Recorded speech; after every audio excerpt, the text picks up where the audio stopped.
Good morning everyone. Delhi current affairs plus PIB के अंदर आप सभी का स्वागत है दोस्तों। आज है 8 दिसंबर और 8 दिसंबर की परीक्षा के दृष्टिकोण से जो भी महत्वपूर्ण करंट अफेयर्स हैं वो कवर करने वाले हैं दोस्तों। ये आज की महत्वपूर्ण सुर्खियाँ हैं और आज का करंट अफेयर्स है बहुत शानदार है दोस्तों। आइए स्टार्ट करते हैं। सबसे पहले एनपीडीएस एक्ट के बारे में बात करते हैं दोस्तों। ये एनपीडीएस यानी narcotics drugs psychotropic substance act है दोस्तों, जो 1985 के अंदर आया था सबसे पहली बार। और अभी क्यों न्यूज के अंदर है? क्योंकि हाल ही के अंदर लोकसभा के अंदर स्वापक औषधि एवं मन प्रभावी पदार्थ विधेयक 2021, ये हिंदी का नाम है दोस्तों इसका, स्वापक औषधि एवं मन प्रभावी पदार्थ संशोधन विधेयक 2021 बिल है दोस्तों, लोकसभा के अंदर रखा गया था, इसलिए ये न्यूज के अंदर चल रहा है। अभी इस एक्ट के बारे में बात करते हैं कि अभी ये बिल क्यों लेके आए।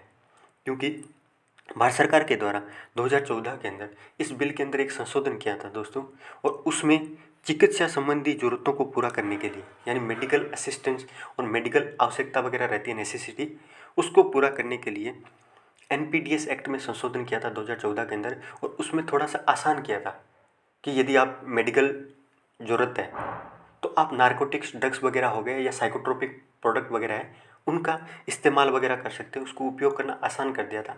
लेकिन उसके साथ लूप होल छोड़ दिया था एक तरह से, क्योंकि यदि एक सेक्टर को यदि हाँ हालांकि ज़रूरत पड़ती है मेडिकल सेक्टर के अंदर साइकोट्रोपिक पदार्थ के, लेकिन इस लूप होल की वजह से बहुत ज़्यादा क्या है कि इसका गलत इस्तेमाल होने लग गया है। और आपको भी पता है अभी मुद्रा जो पोर्ट है गुजरात के अंदर, वहाँ पे लगभग 21,000 करोड़ की ये नारकोटिक्स ड्रग्स वगैरह है वो अभी खेप वगैरह पकड़ी गई थी दोस्तों।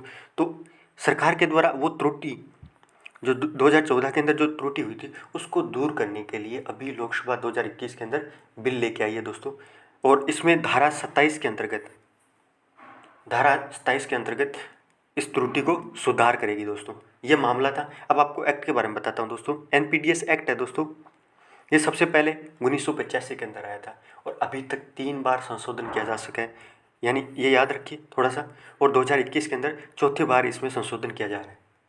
इस एक्ट के अंतर्गत कोई भी व्यक्ति दोस्तों या कोई भी नारकोटिक्स ड्रग्स वगैरह और साइकोट्रोपिक जो पदार्थ हैं उसका उत्पादन करता है, उसको रखता है या बेचता है, खरीदता है, और इसका ट्रांसपोर्ट हो गया, भंडारण वगैरह, सारा चीज़ जिसके पास यदि नारकोटिक्स ड्रग्स वगैरह है ट्रांसपोर्ट भी कर रहे हैं, उपयोग वगैरह, खरीदना बेचना सारा कुछ इसके तहत दोस्तों प्रतिबंधित किया गया है। और जिस व्यक्ति के पास यदि नारकोटिक्स ड्रग्स या साइकोट्रोपिक सब्सटेंस यदि मिल जाते हैं दोस्तों तो उसको पहली बार 10 साल की सज़ा होती है दोस्तों, और दूसरी बार यदि अपराध को बार बार दोहराता है तो उसको 20 साल की सज़ा का प्रावधान किया गया है। तो इतना कड़ा कानून है।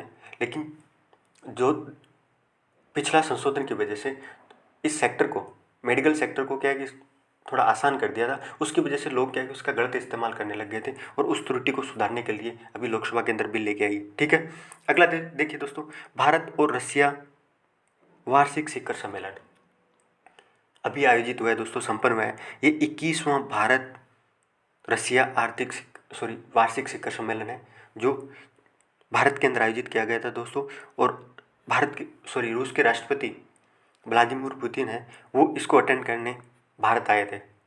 और ये शिखर सम्मेलन इतना ज़्यादा इम्पोर्टेंट है दोस्तों, इस दौरे से लगा सकते हो कि कोविड के बाद में व्लादिमीर पुतिन ने कोविड आने के बाद में कहीं भी किसी भी राष्ट्र के अंदर दौरा नहीं किया दोस्तों। यहाँ तक संयुक्त राष्ट्र संघ की बैठक हुई थी, COP26 का जो ग्लासगो सबमिट हुआ था उसके अंदर भी नहीं गए, लेकिन भारत आए इस शिखर सम्मेलन के लिए। तो इससे रिश्ते की अहमियत का पता चलता है अपने को कि इतनी कि इतने बड़े जो कोविड के बाद लंबा दौरा हुआ है दोस्तों, तो इसको याद रखिए। और ये 21वां वार्षिक शिखर सम्मेलन था दोस्तों, और इसके साथ साथ भारत और रशिया के बीच में पहली बार 2+2 मंत्री स्तरीय बैठक, यानी 2+2 का अर्थ हो गया दोस्तों कि भारत के रक्षा मंत्री प्लस विदेश मंत्री और काउंटर पार्ट के तौर पर रशिया के रक्षा मंत्री और विदेश मंत्री पहली बार मंत्री स्तरीय बैठक किया दोस्तों। हालांकि भारत ने जापान के साथ, ऑस्ट्रेलिया के साथ, USA के साथ दोस्तों, और UAE के साथ भी भारत ने, फ्रांस के साथ भी क्या है कि 2+2 जो मंत्री स्तरीय बैठक है वो संचालित कर रहा है। ठीक है, इस सम्मेलन के अंदर 28 समझौतों पर हस्ताक्षर किया गया था दोस्तों। ये क्षेत्र हैं जैसे डिफेंस सेक्टर हो गया, एनर्जी, स्पेस, इन्वेंशन, विज्ञान एंड टेक्नोलॉजी, भारी इंजीनियरिंग, व्यापार, निवेश। ये अभी क्या है कि थोड़ा सा न्यूज वगैरह है बाहर नहीं है दोस्तों, क्योंकि हाल ही के अंदर संपन्न हुआ है उसकी वजह से। लेकिन 28 समझौतों पर साइन किया गया है, तो इससे इस दौरे की अहमियत का पता चलता है दोस्तों। जब भी इसकी कोई न्यूज़ वगैरह बाहर आएगी धीरे धीरे, तो वो आपको बताता जाऊँगा। अगला कैंपा फंड के बारे में बात करते हैं। सबसे पहले आपको बताता हूँ कि ये क्यों न्यूज़ के अंदर है दोस्तों। कैंपा फंड को मैनेज करने के लिए एक अथॉरिटी का निर्माण किया गया है, कैंपा। कैंपा की दोस्तों फुल फॉर्म है compensatory afforestation fund management and authority. ये कैंपा अथॉरिटी है जो कैंपा फंड को मैनेज करती है, और इसके द्वारा 32 राज्यों को 48,606 करोड़ रुपए जारी करती है। ये न्यूज में था दोस्तों। और सबसे ज़्यादा छत्तीसगढ़ और उड़ीसा को अधिकतम राशि प्राप्त हुई है, क्योंकि यहाँ पे इंडस्ट्रीज वगैरह ज़्यादा है, उसकी वजह से सबसे ज़्यादा राशि छत्तीसगढ़ और उड़ीसा को मिली है, लगभग 5700 करोड़ रुपए के आसपास। ये मायने नहीं रखता, बस आप तो ये रखिए कि कैंपा फंड के सबसे बड़े लाभार्थी कौन है, तो छत्तीसगढ़ और उड़ीसा। ठीक है। और अब आपको बताता हूँ दोस्तों कि कैंपा फंड है क्या।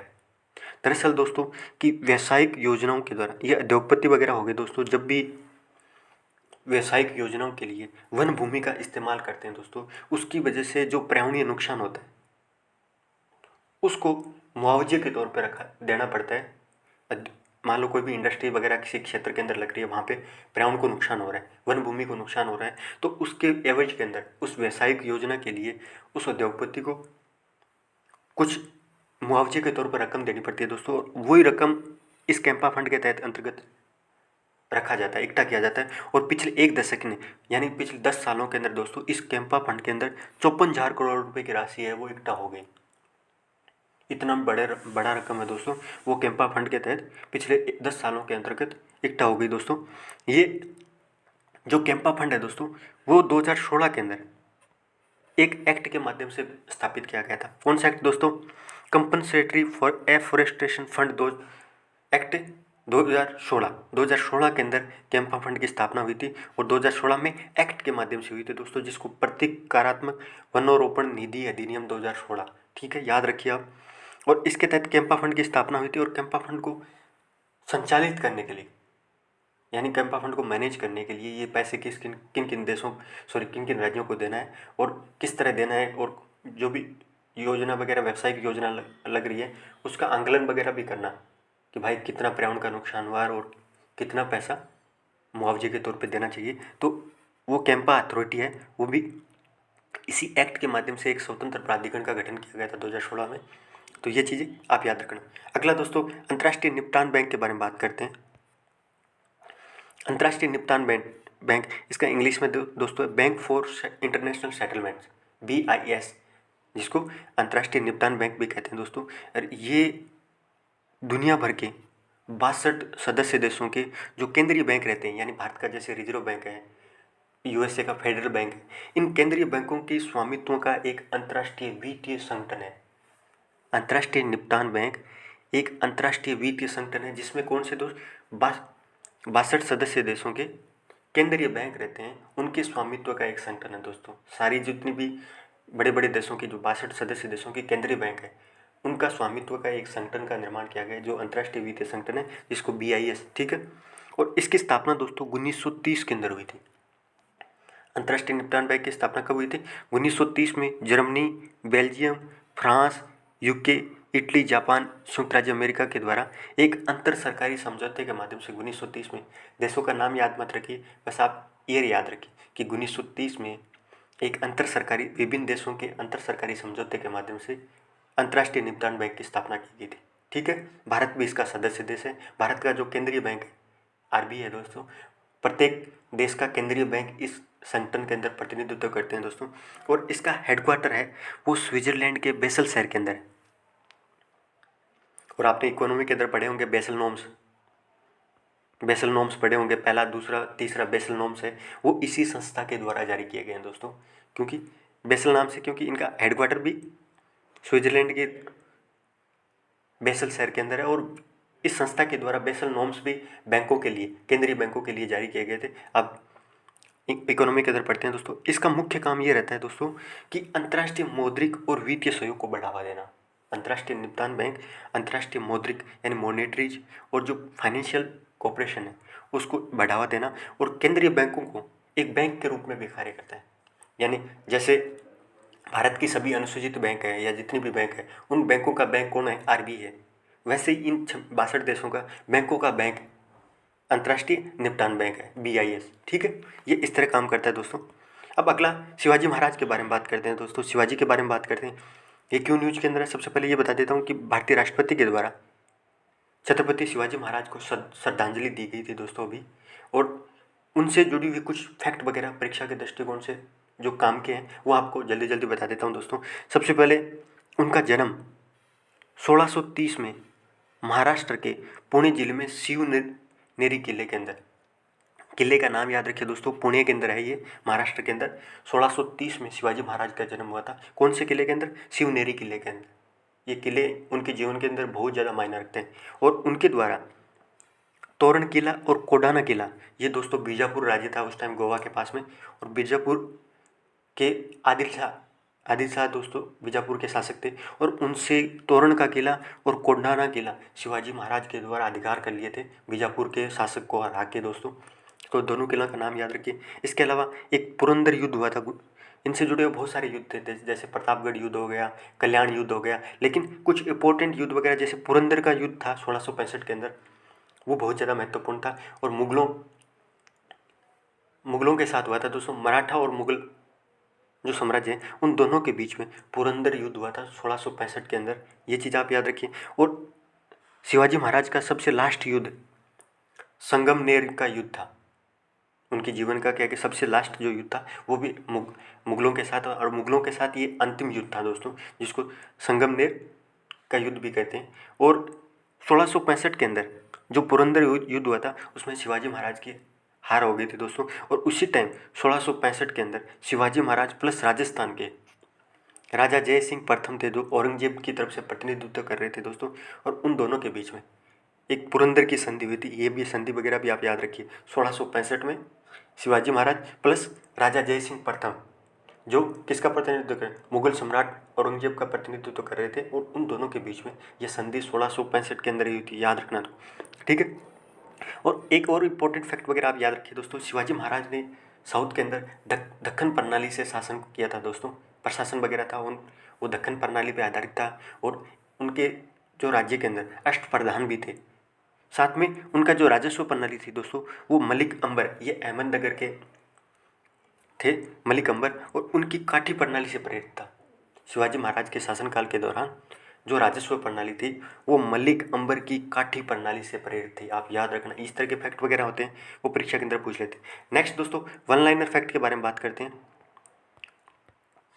जल्दी जल्दी दोस्तों। सबसे पहले राष्ट्रीय ऊर्जा दक्षता पुरस्कार के बारे में बात करते हैं। राष्ट्रीय ऊर्जा दक्षता पुरस्कार ऊर्जा दक्षता ब्यूरो के द्वारा जारी किए गए हैं दोस्तों। अभी कल ही ऊर्जा दक्षता ब्यूरो के द्वारा राष्ट्रीय ऊर्जा दक्षता पुरस्कार की घोषणा की गई, जिनको 16 दिसंबर को वितरित करेगा, ये चीज़ याद रखना। और किस क्षेत्र के लिए देते हैं? ऊर्जा दक्षता, जो भी एजेंसी वगैरह हो गई, जो व्यक्ति वगैरह जो एनर्जी एफिशिएंसी के क्षेत्र में काम कर रहे हैं उनको अवार्ड प्रदान करती है। अब आपको ऊर्जा दक्षता ब्यूरो के बारे में बताता हूँ दोस्तों। सबसे पहले ये याद रखिए ये विद्युत मंत्रालय के अंतर्गत आती है। अपने को कंफ्यूज कर देते हैं कि एनर्जी एफिशिएंसी के क्षेत्र में कार्य कर रही है तो ये नवीकरणीय मंत्रालय के अंतर्गत आती होगी। नहीं दोस्तों, ये विद्युत मंत्रालय के अंतर्गत आती है ऊर्जा दक्षता ब्यूरो। और ये ऊर्जा संरक्षण अधिनियम 2001 के प्रावधानों के अंतर्गत स्थापित एक वैधानिक निकाय है।